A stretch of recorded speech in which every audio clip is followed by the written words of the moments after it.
Deputada, a senhora tem feito considerações a respeito da lisura do TSE no processo eleitoral. E recentemente a senhora disse que poderia até rever a eleição do primeiro turno, se isso fosse necessário, é isso? Sim, é isso. Não é que eu recentemente tenho feito considerações sobre a lisura do pleito eleitoral. Todo mundo sabe que eu sou autora da PEC do voto impresso. Então, eu venho clamando por transparência nas eleições há muito tempo. Essa é uma pauta da qual eu me ocupo desde 2014. E realmente é uma coisa assombrosa a gente assistir à insistência do órgão eleitoral em não permitir mais transparência. Então, quando eu comecei essa campanha lá atrás, muitas pessoas confiavam no sistema eleitoral. Mas, diante desses fatos e dessa insistência do TSE em negar o voto impresso e a transparência, muitas pessoas hoje dizem, agora eu passei a desconfiar. Então, como o sistema eleitoral é feito para o eleitor e ele é a base da democracia, o voto, não pode parar dúvida nenhuma. Tem que ser algo que realmente dê ao eleitor a confiança a respeito do resultado. A senhora é a favor, então, de fazer toda a eleição para todos os cargos eletivos e majoritários do Brasil? Não é isso que eu peço, né? Não é isso. O que a gente pede é transparência. Agora, a bola está com o órgão eleitoral. Eles é que têm que examinar o pedido do PL, que se trata apenas do segundo turno, até porque, segundo muitos advogados, a primeira parte já precluiu, são várias fases do processo. É a mesma coisa que você ter aí um VAR, utilizar um VAR num jogo, num campeonato, numa final, aí você descobre que o equipamento está com um problema, tá? E aí você vai pedir para anular todos os jogos para trás? Não é isso. Então não foi isso que o PL pediu. Agora, se o TSE, diante de evidências, de problemas, de nulidades, entender que deve anular tudo, essa é uma responsabilidade do TSE, não é do PL nem minha. A senhora acha que houve problemas com as urnas? Não sou eu que acho, são os relatórios que estão apontando. É algo que é científico, né? Estatisticamente falando, aquele relatório que foi apresentado até pelo argentino, que mostra aspectos até diferentes desse do PL, mas que se complementam, ele é altamente ele diz o quê? Que o resultado que se obteve é altamente improvável, estatisticamente falando, e a estatística é uma ciência. Então, eu quero lembrar aqui que na época dos anões do orçamento, que alegaram que tinham ganhado na loteria várias vezes, eles foram condenados judicialmente e a sentença dizia o seguinte, é altamente improvável que a tese que eles alegam seja real. Então, o fato de ser altamente improvável levou à condenação lá atrás dos anões do orçamento. Então, pela mesma razão, o fato de ser altamente improvável, aquele resultado que foi obtido nas urnas tem que levar ao mesmo resultado.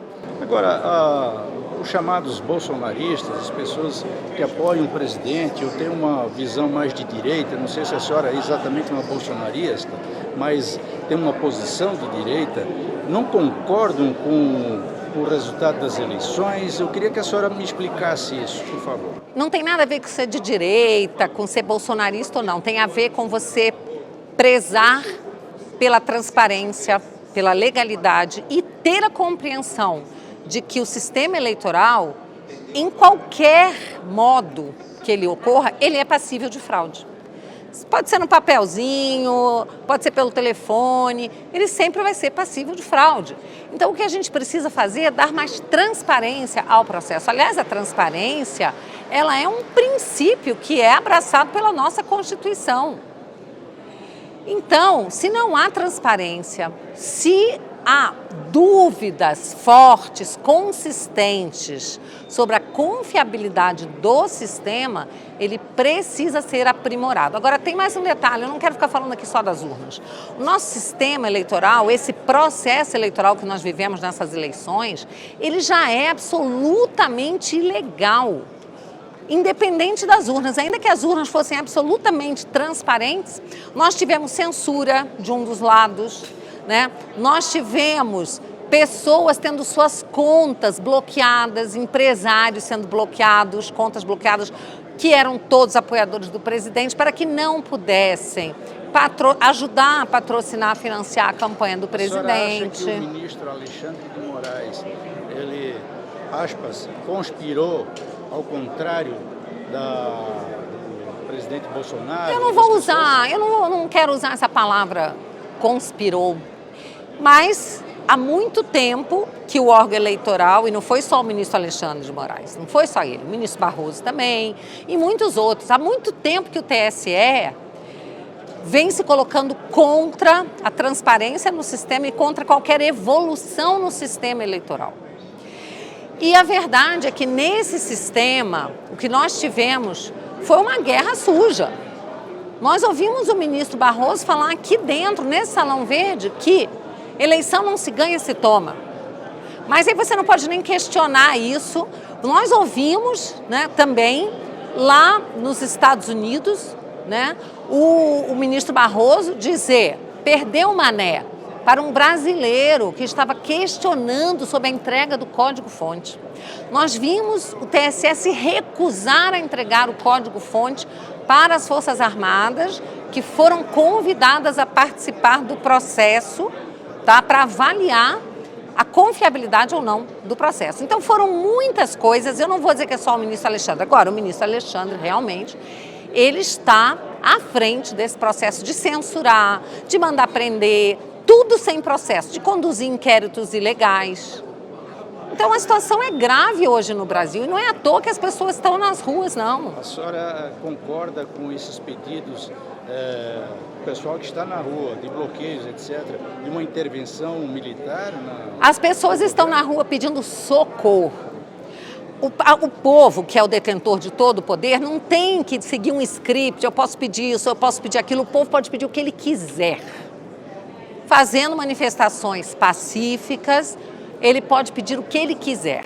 Aí as pessoas falam, mas está falando do artigo 142. Gente, o artigo 142, que eu saiba, está na Constituição. Ele foi votado pelo Constituinte em 88. Então, ele não pode ser um palavrão ou um câncer que não pode ser sequer tocado. Não é uma ferida que não pode ser tocada. Se essa caso, o Congresso entender que o artigo 142 não deve ser utilizado, que a gente faça uma PEC, uma emenda constitucional e retire o artigo 142. Mas enquanto ele estiver na Constituição, ele vale e ele não é um palavrão. Não se pode entender que um artigo da Constituição é inconstitucional e o povo pode pedir o que ele quiser. O povo vai para a rua pedir liberação de aborto, liberação de drogas. Sabe o que o STF fala? É a liberdade de expressão. Você pode pedir o que quiser. Você pode falar até sobre crimes, porque o povo é livre para falar, desde que não faça. Desde que não faça. Vale xingar. Olha, eu lutei muito aqui como presidente da CCJ para que os deputados da esquerda não ficassem xingando o presidente genocida. Eu não gosto desse meio de ação, de ficar xingando. Não faz parte do meu perfil ficar xingando ninguém. Eu vou nas ações, como jurista que sou, eu vou nas ações, eu questiono e critico ações que são injurídicas, inconstitucionais, ilegais. Não é o meu estilo ficar xingando. Agora, quem quiser xingar, que xingue. E aí existe já um remédio para isso. Se no seu xingamento você injuriar alguém, difamar alguém, caluniar, existem os crimes contra a honra que estão previstos no Código Penal e que a pessoa ofendida pode usar para punir aquele que a ofendeu.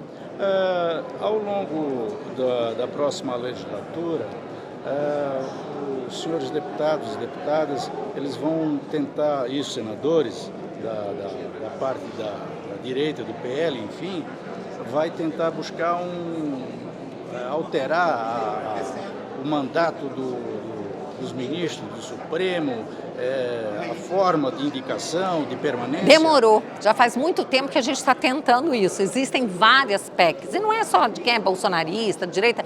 A senadora Ana Amélia tem uma PEC, né, que é para mudar a forma de indicação dos ministros do Supremo. Deputados do Novo têm uma outra PEC aqui. Então, esse assunto sempre está sendo debatido aqui na casa. Sempre. Vai ter ambiente?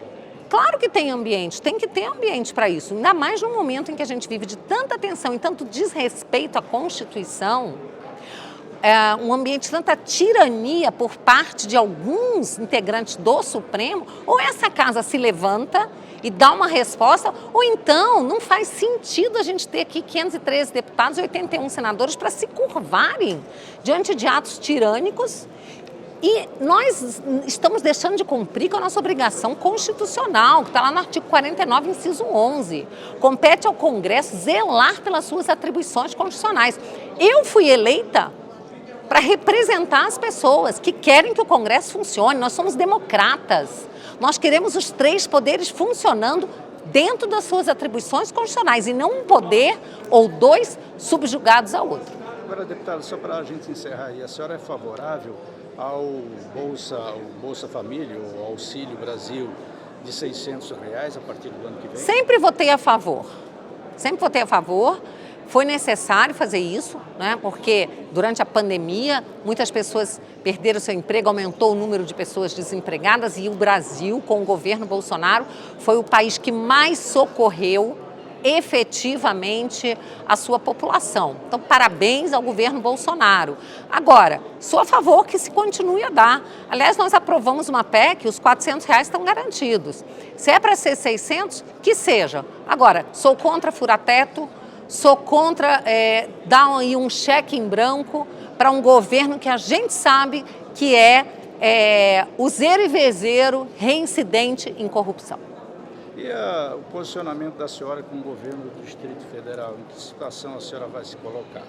Eu tenho me colocado como uma aliada do governo do Distrito Federal. Quero colaborar para que o Distrito Federal receba as políticas públicas. Tenho contemplado o DF com muitas emendas, com vários projetos. Eu sou a madrinha da Rota da Fruticultura, que é uma verdadeira revolução no agronegócio familiar. As pessoas, no meu primeiro mandato, se surpreenderam porque eu não vim desse meio agrícola, mas me tornei a parlamentar que mais investiu na agricultura familiar de todo o parlamento, que mais investiu na Embrapa em suas pesquisas. Então eu quero continuar e fazer ainda mais. Tenho conversado com o governador Ibanez e nós vamos trabalhar cada vez mais em prol da população do Distrito Federal.